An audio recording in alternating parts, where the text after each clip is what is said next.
Uh-oh.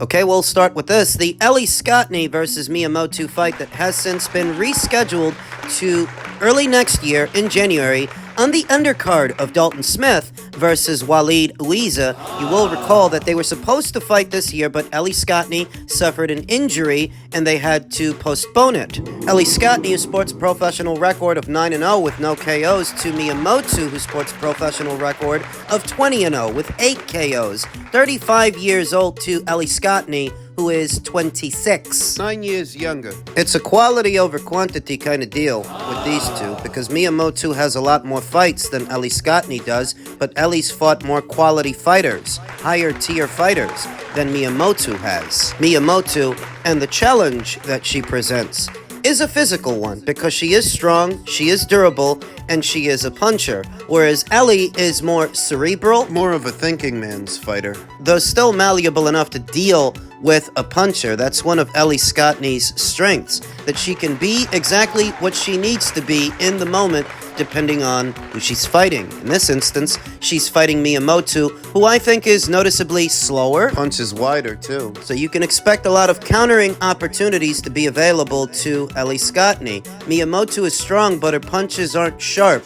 They aren't tight. There's plenty of room to catch her in between, and that's what I expect Ellie Scotney to do. Counterpunch. This wasn't really a productive year for Ellie Scotney. She fought once, just once, the entirety of this year, way back there in April against Sigolene Lafarve. Then champion, Ellie was able to unify both the IBF and WBO titles, but it's the only fight she had this entire calendar year. Here's hoping that the next year will be a more productive one, and she can complete the set, collect all the belts in the super bantamweight division, provided that she beats Mia, and I think that she's going to. She won the IBF from then-champion Shernika Johnson, proceeded to win the WBO from then-champion Sigolene Lafarve. There are still 2 champions remaining at this weight. Not including Ellie. There is newly crowned WBA champion Nazarena Romero, long-reigning champion Yemi Mercado of Mexico. This is who Ellie Scotney needs to go through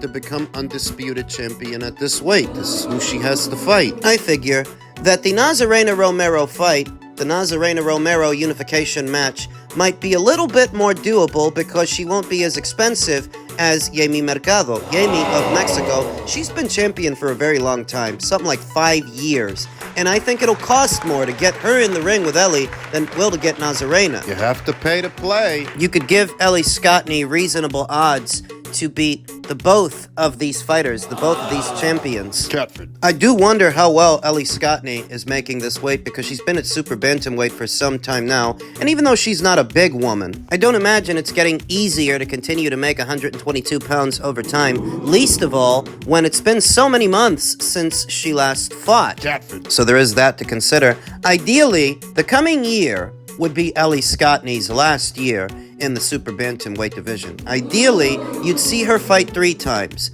The upcoming Motu fight in January, a unification match in either the spring or summer months, then capping off the year with the final fight for the undisputed crown. That Ellie Scotney, She has to make up for lost time because she only fought once this year. thus 3 ring appearances, would be ideal. Beyond that, there'd be no more need to stick around at 122. She might move up to 126, which is an even deeper division than this one is. We don't often talk about that, But that might be where Ellie Scotney is really pushed, where she's really challenged, because so far, she really does seem to breeze through these girls at 122, though because the girls at 126 are a bit bigger, more durable. Those fights might be a bit more challenging for the Catford Slugger. Though not something I expect to see in the near future, in the not-so-distant future, I expect Ellie Scotney to continue to try and unify this division,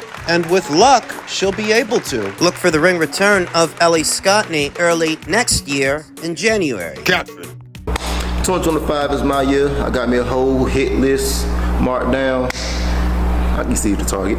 But I'm starting off with that boy Boots out there in Philly. I'm finna go ahead and get that done with. I gotta make that happen before he move up to 154. After that, I see T.O. Hill playing games. He'll think about going up to 147. If you think about doing it, I'm right here. If you want to fight at 140, we both WBO. I could cut down to 140 with you. Trust me, it's not a problem at all. And that's also for all the other 140-pound champions. Anybody can get it for real. I just want to let that be known. Like I said, I've been quiet for too long. That's my mistake. But I'm tightening up, and now it's time to take over this whole boxing game. You dig? So the reigning WBO champion himself, not his father, not his manager, let it be known that he's targeting Jaron Ennis in the coming year. He's targeting Teofimo Lopez in the coming year. For me, it was refreshing seeing Brian speak for himself as opposed to his father. Because, he's not a little kid. I know why a fighter's handlers often speak for him, whether it's a fighter's trainer or a fighter's manager. It's because oftentimes the fighters don't mince words very well. And I understand that, but in this particular instance, it was refreshing to see the fighter speak for himself. Say what you're thinking. Say it with your chest. He echoed a familiar sentiment that you better get that Boots fight before he leaves, before he moves up to 154. Currently, he has no plans to do so, but a guy that size at 147, it really is only a matter of time, and for Brian, it's his best bet to get it a big bag. That the lackluster showing that Jaron Ennis just had in the Karen Chukadzian rematch may have been a blessing in disguise. Now, guys who would have otherwise swerved him are feeling emboldened. They're telling themselves he looks beatable. Look at how many punches Karen landed. I can land some punches on Boots, and let's see how he takes them. Jaron Ennis is still Brian Norman's best bet to make $1 million plus for a single fight. And if you lose, it's not the end of the world because you're a young guy anyway.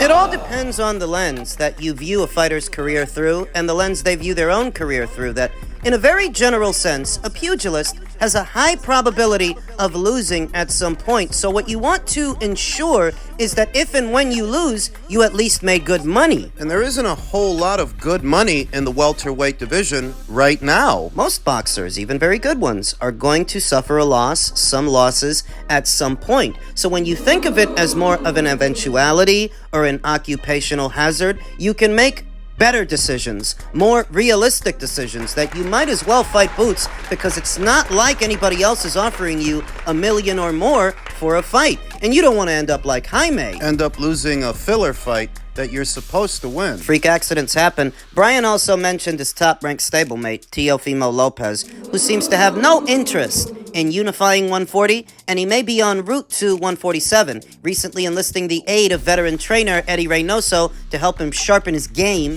Brian accused him of playing games. That's exactly what he's doing, but he also offered to move down to 140 and fight the champions that are there. Would accent the scarcity. If the welterweight division were bustling with opportunities for a young champion in Brian Norman, I don't think he'd be offering to move down to 140. Nope. Not that the champions or opportunities at 140 are any better. Who are we really talking about? Rayo Valenzuela holding the WBA, Alberto Puello holding the WBC, Richardson Hitchens holding the IBF. Teofimo is still the biggest name at that weight, and he would still be the biggest name on your ledger, for you and yours. Your division. Short of a Jaron Ennis fight. I don't actually know how things are going to end for Teofimo. I just imagine that they're not going to end well. He's shown a lack of stability in the subsequent years that have followed his big win over Vasily Lomachenko. The only time he's looked good since then was in the Josh Taylor fight, but the other fights, you saw him. This Brian Norman fight is right around the corner. It should be easy to make, theoretically, because they're both on the same side of the street, fighting under the same banner. Teofimo doesn't want to unify 140. He wants to go to 147. Bryan is right there, and you're WBO Super Champion. If you want to fight him straight away, you can. But does he? Nothing ever seems to happen straight away for Teofimo Lopez, though simultaneously, he's running out of places to hide. But if you don't fight a Brian Norman, for example, who are you gonna fight? You've seen Teofimo Lopez mention fights with the likes of Gervonta Davis at 135, Jaron Ennis at 147, and Terrence Crawford at 154, none of which seem all that realistic. The fight that he doesn't mention, The Brian Norman fight. that's the one that's realistic.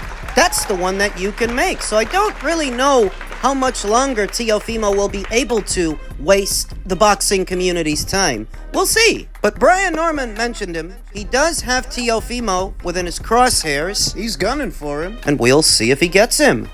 Upstairs at super middleweight, tempers flare as David Benavidez shoves David Morrell during their Miami workout. David Morrell Jr.'s arrival to the spotlight came with a shove, and the boxing world felt it. What started as a routine media workout in Miami on Tuesday to promote his February 1st clash with undefeated David Benavidez quickly fell into chaos, with a push that turned heads and injected real heat into an otherwise predictable scene. For the past few years, Morrell has been seen as boxing's bogeyman, a high-risk, low-reward enigma most fighters conveniently avoided, too dangerous to face, yet too unknown to make the risk worth it. The fast-track Cuban boxer Morrell has never been treated as a prospect. Within 3 fights, he was fighting in 12-rounders. Who avoided him? David Benavidez. That's who. David Benavidez last year. This entire reputation that David Morrell has amassed as being some kind of a bogeyman all started with a lie that David's promoter told. At the beginning of last year, Samson Lukowicz said they signed a contract to fight David Morrell later on in the year, which was later dispelled by David Benavidez, who called it fake news. He said he wasn't interested and he would prefer to fight Jaime Munguia. That's where all of that got started. So is he really a bogeyman now that David Benavidez is fighting him? With a career-defining bout locked in against David Benavidez at the T-Mobile Arena in Vegas, Morrell finally has his marquee moment. 2 undefeated super middleweights who moved up to light heavyweight, each staring down the toughest opponent of their careers. Morrell's brother set the stage with fiery words, prompting Morrell to grin at the end of his workout and say, "He's talking shit. I'm talking shit too." Mexican music played as Benavidez entered, decked out in designer clothes and sunglasses, offering to shake Morrell's hand. Morrell stood emotionless, arms at his sides. Benavidez removed his shades, flashing a grin that hinted at more fight than friendliness. Seconds later it happened. Benavidez shoved Morrell, and Morrell fired back by flinging a belt he posed with just minutes earlier. Security scrambled to separate the two. The takeaway? This wasn't theater. This wasn't marketing. It was 2 men, feared, avoided, and prideful, realizing they finally met their match. Morrell, 11 and 9 KOs, will be fighting at light heavyweight for just the 2nd time in his career. He saw a 7-fight knockdown streak end in his debut at light heavyweight against Radovanje Kalajdzic in August at the BMO Stadium in LA. Morrell's aggressive style saw him searching for a knockout early, but left him visibly fatigued in the second half of the fight. To understand what is on the line, you have to revisit the super middleweight landscape. That was an interesting detail that was brought up by one of the panelists on my recent lives. That while David Morrell was visibly tired, chasing Radovanje around the ring, he's not going to have to chase David. He's not going to have to find him, because where Radovanje is a boxer and a mover, David is a pressure guy and a puncher. He's going to come to David Morrell. David Morrell, who turned pro in August of 2019, Saul Canelo Alvarez dominated the division, becoming the undisputed champion while David Benavidez relentlessly pursued a fight with Alvarez. That matchup never materialized, and Morrell, looking for a big fight, set his sights on Benavidez, who was looking to land a fight with Alvarez. Now, both fighters have moved up in weight, all but closing the door on an Alvarez versus Benavidez fight while cracking open one of the most exciting matchups of the year. "It is my moment," Morrell said in English at Tuesday's workout. "I am so excited for February 1st. Is it really one of the most exciting matchups? I would say it is, but it's grossly overpriced. That's the main problem I have with this fight, with this card. that ideally you would show this as part of a regular schedule, and if you did, I think you could get a lot of eyes on it. But it's $75 or $80. Forget it. There is a better fight, a better main event with a better undercard happening that same month at a fraction of the price. That is a legitimate problem and what has contributed to boxing's decline in America. Too many fights behind too many paywalls. Because too many fighters want too much money, more than they're actually good for. The ends have to justify the means with a pay-per-view, because in doing one, you're sacrificing a sizable portion of the audience. Not as many people are going to have access to the fight, so that if you do this, it has to be worth it. And in the case of Benavidez versus Morrell, good fight that it might be, it's not pay-per-view worthy. Well, what defines what is pay-per-view worthy and what isn't? How much money it can generate. How many pay-per-views can you sell? That's what defines it. It was just the other day that veteran boxing scribe Mike Copinger said, the earmark for what is pay-per-view worthy and what isn't should be about 300,000 buys. That if you can do 300,000, that's pay-per-view worthy, but that should be the minimum. Anything under that, And it's a waste. you cut off a sizable portion of the audience that could have been watching this fight to bring in, what, 150,000 buys? 200,000 buys? That's nothing. So now the PBC don't have a choice. They're operating out of necessity. The first two shows they've announced for the coming calendar year are both pay-per-views, but not one of them is pay-per-view worthy. Over to the fight. This fight is intended to crown the mandatory challenger for the winner of Better Beef vs. Bivol 2, which is happening that same month. If David Morrell wins the fight and he pulls the upset, does the unthinkable, and beats the Mexican monster, I could see him fighting the winner of that fight. Better Beef versus Bivol. But if David Benavidez wins, I'm sorry, he's not gonna do it. No, I don't think he's gonna do it. Just the other day, I saw his longtime handler, Samson Lukowicz, talking about how 'cause Artur Better Beef ain't Mexican and nobody knows him, he doesn't sell shit. What do you think he was getting at? And why do you think he was saying that? As if you need to worry about what Artur does or doesn't sell when there's Saudi money behind him. There was Saudi money behind him in his last fight, there's Saudi money behind him in his next fight, and if he beats Bivol again, there will be Saudi money behind him yet again in a Benavidez fight, if Benavidez wants it. I don't think he does. Period. But if he wants to prove me wrong, because I could see this devolving into another sides of the street argument. This doesn't make any sense because a couple of guys on your side of the street fought in Riyadh season shows. David Morrell did. Rayo Valenzuela, Isaac Cruz, Carlos Adames, he's about to. So why can't you? We'll see if he does, but I'm not holding my breath. I heard David Benavidez's father make some mention of a potential Zurdo Ramirez fight, that they would be willing to move up in weight to fight Zurdo Ramirez, and I could sooner see David Benavidez doing that than staying at light heavyweight for the winner of Better Beef versus Bivol. It's not what the Benavidez fans want to hear, but reality is often mundane. He is not fighting the winner of that fight.